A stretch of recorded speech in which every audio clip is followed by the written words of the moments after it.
El Génesis revisado 7 Semilla de la vida parte 1. De todos los misterios que enfrenta la búsqueda de conocimiento de la humanidad, el más grande es el misterio llamado vida. La teoría de la evolución explica cómo evolucionó la vida en la Tierra, desde las primeras criaturas unicelulares hasta el Homo sapiens. No explica cómo comenzó la vida en la Tierra.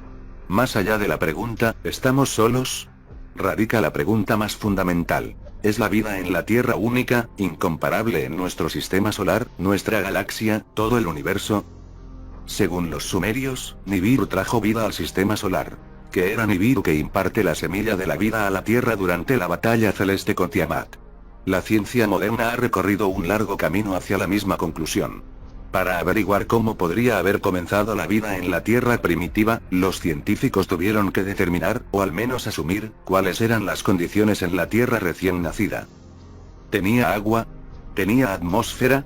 ¿Qué hay de los principales componentes básicos de la vida? Combinaciones moleculares de hidrógeno, carbono, oxígeno, nitrógeno, azufre y fósforo. ¿Estaban disponibles en la Tierra joven para iniciar a los precursores de los organismos vivos? En la actualidad, el aire seco de la Tierra está compuesto por 79% de nitrógeno, N2, 20% de oxígeno, O2, y 1% de argón, Ar, más trazas de otros elementos. La atmósfera contiene vapor de agua además del aire seco. Esto no refleja la abundancia relativa de elementos en el universo, donde el hidrógeno, 87%, y el helio, 12%, constituyen el 99% de todos los elementos abundantes. Por lo tanto, se cree, entre otras razones, que la atmósfera terrestre actual no es la original de la Tierra. Tanto el hidrógeno como el helio son altamente volátiles, y su presencia disminuida en la atmósfera de la Tierra, así como su deficiencia de gases nobles como el neón, el argón, el kriptón y el xenón, en relación con su abundancia cósmica, sugieren a los científicos que la Tierra experimentó un episodio térmico en algún momento antes de hace 3.800 millones de años, un hecho con el que mis lectores ya están familiarizados. En general, los científicos ahora creen que la atmósfera de la Tierra se reconstituyó inicialmente a partir de los gases arrojados por las convulsiones volcánicas de una Tierra herida. A medida que las nubes arrojadas por estas erupciones protegieron la Tierra y comenzó a enfriarse, el agua vaporizada se condensó y cayó en lluvias torrenciales. La oxidación de rocas y minerales proporcionó el primer depósito de niveles más altos de oxígeno en la Tierra. Finalmente, la vida vegetal añadió oxígeno y dióxido de carbono, CO2, a la atmósfera y comenzó el ciclo del nitrógeno, con la ayuda de bacterias. Es digno de mención que incluso a este respecto los textos antiguos resisten el escrutinio de la ciencia moderna. La quinta tablilla de Enuma Elish, aunque muy dañada, describe la lava que brota como la saliva de Tiamat y sitúa la actividad volcánica antes que la formación de la atmósfera, los océanos y los continentes. La saliva, dice el texto, estaba colocada en capas mientras se derramaba. Se describe la fase de hacer frío y el ensamblaje de las nubes de agua. Después de eso, se levantaron los cimientos de la tierra y se juntaron los océanos, tal como lo han reiterado los versículos del Génesis. Solo después apareció la vida en la tierra. Hierba verde sobre los continentes y enjambres en las aguas. Pero las células vivas, incluso las más simples, están formadas por moléculas complejas de varios compuestos orgánicos, no solo por elementos químicos separados. ¿Cómo surgieron estas moléculas? Debido a que muchos de estos compuestos se han encontrado en otras partes del sistema solar, se ha asumido que se forman de forma natural, con el tiempo suficiente. En 1953, dos científicos de la Universidad de Chicago, Harold Urey y Stanley Miller, llevaron a cabo lo que desde entonces se ha llamado el experimento más sorprendente. En un recipiente a presión mezclaron moléculas orgánicas simples de metano, amoníaco, hidrógeno y vapor de agua, disolvieron la mezcla en agua para simular la sopa acuosa primordial y sometieron la mezcla a chispas eléctricas para emular relámpagos primordiales. El experimento produjo varios aminoácidos e hidroxiácidos, los componentes básicos de las proteínas que son esenciales para la materia viva. Más tarde, otros investigadores sometieron mezclas similares a luz ultravioleta, radiación ionizante o calor para simular los efectos de los rayos del sol, así como otros tipos de radiación en la atmósfera primitiva y las aguas turbias de la Tierra. Los resultados fueron los mismos.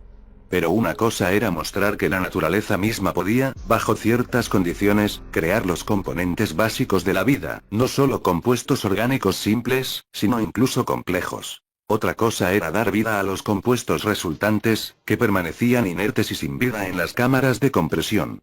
Vida se define como la capacidad de absorber nutrientes, de cualquier tipo, y de replicarse, no solo de existir. Incluso el relato bíblico de la creación reconoce que cuando el ser más complejo de la tierra, el hombre, se formó a partir de arcilla, se necesitó la intervención divina para insuflarle el espíritu/aliento de vida.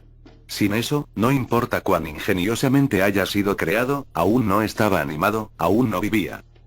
Como lo ha hecho la astronomía en el reino celestial, en las décadas de 1970 y 1980, la bioquímica desveló muchos de los secretos de la vida terrestre. Se han abierto los confines más íntimos de las células vivas, se ha comprendido el código genético que gobierna la replicación y se han sintetizado muchos de los componentes complejos que forman el ser unicelular más pequeño o las células de las criaturas más avanzadas.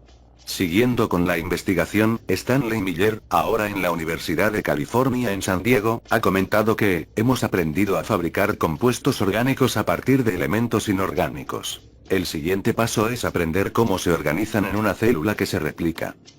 La hipótesis de las aguas turbias o sopa primordial para el origen de la vida en la Tierra prevé una multitud de esas primeras moléculas orgánicas en el océano, chocando entre sí como resultado de olas, corrientes o cambios de temperatura, y eventualmente pegándose entre sí a través de atracciones celulares naturales para formar grupos de células a partir de los cuales se desarrollaron finalmente polímeros, moléculas de cadena larga que se encuentran en el centro de la formación del cuerpo.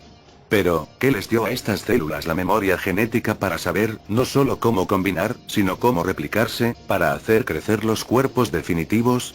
La necesidad de involucrar al código genético en la transición de la materia orgánica inanimada a un estado animado ha llevado a la hipótesis de hecho de arcilla. El lanzamiento de esta teoría se atribuye a un anuncio realizado en abril de 1985 por investigadores del Ames Research Center, una instalación de la NASA en Mountain View, California. Pero, de hecho, la idea de que la arcilla en las orillas de los mares antiguos jugó un papel importante en el origen de la vida en la Tierra se hizo pública en la Conferencia del Pacífico de Química de octubre de 1977. Allí James A. Lawless, quien encabezó un equipo de investigadores en las instalaciones de Ames de la NASA, informó sobre experimentos en los que los aminoácidos simples, los componentes químicos de las proteínas, y los nucleótidos, los componentes químicos de los genes, asumiendo que ya se habían desarrollado en la turbia sopa primordial. En el mar. Comenzaron a formar cadenas cuando se depositaron sobre arcillas que contenían trazas de metales como el níquel o el zinc, y se dejaron secar. Lo que los investigadores encontraron significativo fue que las trazas de níquel se aferraron selectivamente solo a los 20 tipos de aminoácidos que son comunes a todos los seres vivos de la Tierra, mientras que las trazas de zinc en la arcilla ayudaron a unir los nucleótidos, lo que resultó en un compuesto análogo a una enzima crucial, llamada ADN polimerasa, que une piezas de material genético en todas las células vivas. En 1985, los científicos del Centro de Investigación Ames informaron avances sustanciales en la comprensión del papel de la arcilla en los procesos que habían dado lugar a la vida en la Tierra. La arcilla, descubrieron, tiene dos propiedades básicas esenciales para la vida: la capacidad de almacenar y la capacidad de transferir energía. En las condiciones primordiales, dicha energía podría provenir de la desintegración radiactiva, entre otras posibles fuentes. Usando la energía almacenada, las arcillas podrían haber actuado como laboratorios químicos donde las materias primas inorgánicas se procesaban en moléculas más complejas. Había más. Un científico, Armin Weiss de la Universidad de Múnich, informó de experimentos en los que los cristales de arcilla parecían reproducirse a partir de un cristal padre, un fenómeno de replicación primitivo. Y Graham Cairns Smith de la Universidad de Glasgow sostuvieron que los protoorganismos inorgánicos en la arcilla estaban involucrados en dirigir o realmente actuar como una plantilla a partir de la cual los organismos vivos eventualmente evolucionaron. Al explicar estas propiedades tentadoras de la arcilla, incluso la arcilla común, Lelia Coyne, quien encabezó un equipo de investigación, dijo que la capacidad de las arcillas para atrapar y transmitir energía se debe a errores en la formación de cristales de arcilla. Estos defectos en la microestructura de las arcillas actuaron como los sitios donde se almacenaba la energía y de donde emanaban las direcciones químicas para la formación de los protoorganismos. Si se puede confirmar la teoría, comentó The New York Times en su informe de los anuncios, parecería que una acumulación de errores químicos llevó a la vida en la Tierra. Así que la teoría de la vida a partir de la arcilla, a pesar de los avances que ofrecía, dependía, como hizo la teoría de la sopa turbia, de sucesos aleatorios, errores microestructurales aquí, relámpagos ocasionales y colisiones de moléculas allí, para explicar la transición de elementos químicos a moléculas orgánicas simples a moléculas orgánicas complejas y de materia inanimada a animada. La teoría mejorada pareció hacer otra cosa, que no pasó desapercibida.